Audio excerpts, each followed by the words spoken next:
Election commission ने कौमी और सूबाई असम्बलियों में मुअत्तल मखसूस नशस्तों के अरकान की बहाली का नोटिफिकेशन जारी कर दिया। कौमी असम्बली में ख़वातीन की 12 और अक़लियतों की एक मखसूस नशस्त पर मुस्लिम लीग नून के अरकान को बहाल कर दिया गया। हुकूमत की मजमूई नशस्तें 214 से बढ़कर 231 हो गई हैं।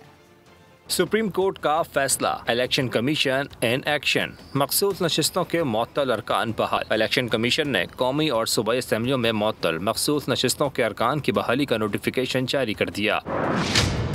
कौमी और सूबाई असम्बलियों में तहरीक इंसाफ के अरकान को दोबारा आज़ाद करार दे दिया गया।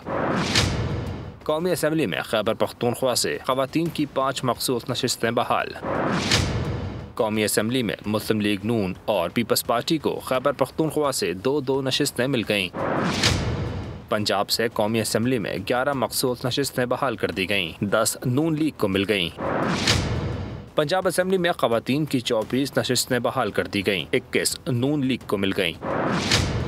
अक़लियतों की बहाल नशस्तों में भी 2 नून लीग को मिली। खैबर पख्तूनख्वा असम्बली में ख़वातीन की 21 मखसूस नशस्तें भी बहाल कर दी गईं। सिंध असम्बली में ख़वातीन की 1 नशस्त पीपल्स पार्टी और 1 एमकिम को मिल गई। हुकूमत की मजमूई नशस्तें 214 से बढ़कर 231 हो गई हैं। सब्सक्राइब करें और बेल दबाएं ताकि कोई खबर रह न जाए।